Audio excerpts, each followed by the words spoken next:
عرض کرتے ہیں ربی قد آتیتنی من الملک، اے میرے اللہ تیرا بڑا کرم ہے، تو نے مجھے کچھ ملک عطا فرمایا ہے۔ وعلمتنی من تأویل الاحادیث، اور تیری بڑی مہربانی تو نے مجھے خواب کی تعبیر کا علم سکھایا۔ فاطر السماوات والارض انت ولی فی الدنیا والآخرہ توفنی مسلما والحقنی بالصالحین۔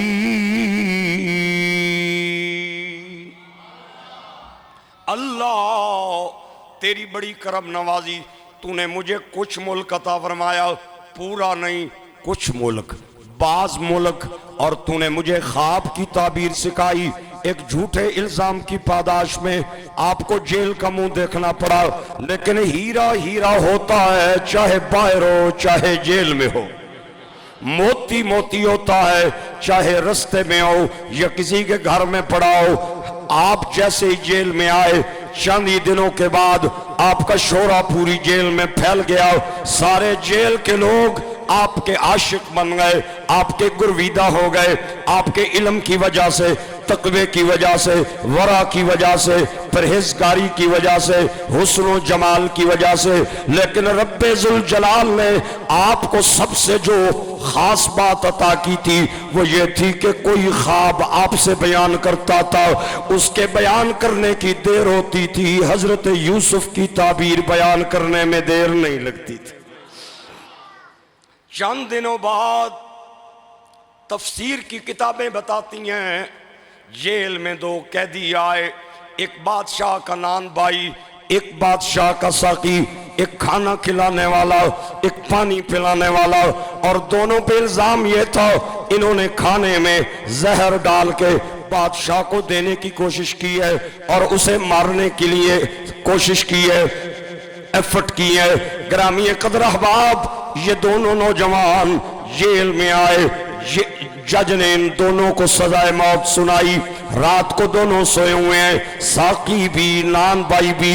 ساقی کو خواب آیا کہ میں انگوروں کا رس نچوڑ کے اور برتنوں میں ڈال کے بادشاہ کو پلا رہا ہوں، اور دو چار اور اس نے ڈراؤنی باتیں دیکھی، اٹھ کے تو بیٹھ گیا، اپنے ساتھ والے دوست کو جگاتا ہے اور کہتا ہے بھائی مجھے بڑا ڈراؤنا خواب آیا ہے اور میرا دل چاہتا ہے کہ جائیں اور جا کے اس کی تعبیر پوچھے کہیں یہ نہ ہو کہ میں پھانسی لگ جاؤں، پھندے لگ جاؤں۔ اس نے کہا کس سے پوچھے گا؟ کہنے لگا 2-4 دن پہلے ایک خوبصورت نوجوان جیل میں آیا ہے اور سنا ہے بڑی بہترین خوابوں کی تعبیریں بتاتا ہے، لہٰذا آئیں اور چلیں اس سے جا کے تعبیر پوچھے۔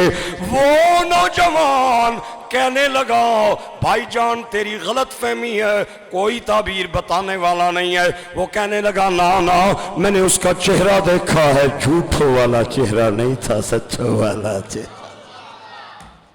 آ میرے ساتھ تعبیر پوچھے۔ اس نے کہا تو جا، میں نے کو نہیں جانا۔ اس نے کہا یار مہربانی کر، کٹھی سزا سنی تھی، اکٹھے آئے تھے اور اب اکٹھے رہ رہے ہیں، ایک ہوتا ہے 2-11 ہوتے ہیں، مہربانی کر آ جا، خیر ہے تیرا دوست ہوں۔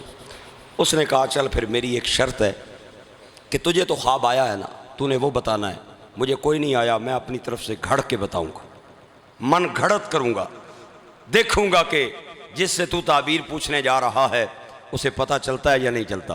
اس نے کہا چل یار ایسے ٹھیک ہے، تو من گھڑت خواب بیان کرنا۔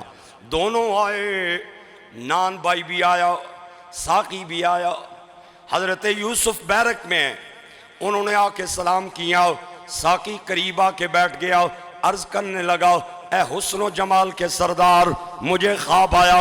فرمایا تجھے کیا خواب آیا؟ کہنے لگا میں انگوروں کا پانی نچوڑ کے، رس نچوڑ کے، برتنوں میں ڈال کے بادشاہ کو پلا رہا ہوں، اور مجھے پریشانی لائق ہو گئی ہے کہ کہیں میرا فیصلہ قریب نہیں آ گیا، میں تختہ دار پہ کہیں لٹکنے والا نہیں ہوں۔ آپ نے فرمایا چل میں تجھے تیری خواب کی تعبیر بتاتا ہوں۔ ابھی آپ خاموش ہوئے تھے تو وہ جو نان بائی تھا جس نے من گھڑت خواب تیار کیا تھا وہ بولا، کہنے لگا جناب آپ نے اس کی خواب سنی ہے، مجھے بھی ایک خواب آیا ہے۔ اللہ کے نبی نے معنی خیز نظروں سے دیکھا اور فرمایا تجھے بھی آیا ہے؟ نہیں کوئی حال نہیں. آج 11 ربیع الاول 11 ربیع الاول. میں اس کو پروانہ ہی نہیں سمجھتا جو شمع کو دیکھ کے رقص نہ کرنے لگ جائے. میں اسے بلبل ہی نہیں سمجھتا جو پھول کو دیکھ کے جھوم نہ جائے. وہ مچھلی کیسی مچھلی جو پانی کو دیکھ کے خوش نہ ہو. وہ غلام کیسا غلام جسے قرآن سنا کے اور مصطفیٰ کا فرمان سنا کے منت کرنی پڑے بھائی سبحان اللہ کہے.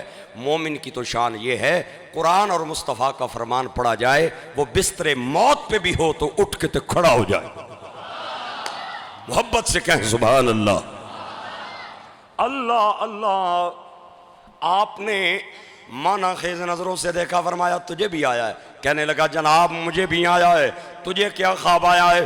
کہنے لگا میں نے ایک روٹیوں کا ٹوکرا سر پہ اٹھا رکھا ہے اور چلتے چلتے میں دیکھتا ہوں کوے گدیں چیلیں وہ اٹھا کے ان روٹیوں کو نوچ کے لے جا رہی ہیں. اللہ کے نبی نے اس نان بھائی کو فرمایا ایک بار پھر ذرا سوچ لے تجھے خواب آیا ہے؟ کہنے لگا عرض جو کر رہا ہوں خواب آیا ہے. آپ نے تیسری بار فرمایا سوچ لے آیا یا نہیں آیا. کہنے لگا جناب بار بار مجھے کیوں شرمندہ کر رہے ہیں مجھے خواب آیا ہے. اللہ کے نبی کو جلال آیا زبان پہ رب کا کمال آیا. آپ نے فرمایا چل اگر تجھے خواب آیا ہے تو یہ جو پانی پلانے والا ہے یہ جو رس نچوڑ کے دینے والا ہے یہ بچ جائے گا جب چند دنوں کے بعد اسے بری کرنے والا ہے اور اس کی جگہ پہ تم پھانسی چڑھ جائے گا تختہ دار پہ لٹک جائے گا اور تجھے مرنے کے بعد تیری میت کو چوک میں لٹکا دیا جائے گا. گدے چیلیں کوے آئیں گے اور تیرا سر نوچیں گے تیرا جسم نوچیں گے. وہ کہکا لگا کے ایسا کہنے لگا جناب مجھے تو آئے ہی کوئی نہیں مجھے تو آئے ہی کوئی نہیں. آپ نے فرمایا آیا ہے یا نہیں آیا؟ اب وہی ہوگا جو اللہ کے نبی نے کہہ دیا ہے. چل توں کر موجہ توں اور جھوٹے سنا توں اور من گھڑت خواب بتا. کہنے لگا مجھے تو آیا ہی کوئی نہیں. اللہ کریم فرماتا ہے قضی الامر الذی فیہ تستفتیان. اب وہی ہوگا جس کا فیصلہ میں نے کر دیا ہے. ہاں جو کچھ ملک والا ہے اس کی شان یہ ہے اس کے منہ سے نکلا ہوا جملہ تقدیر نہیں قضا بنتا ہے.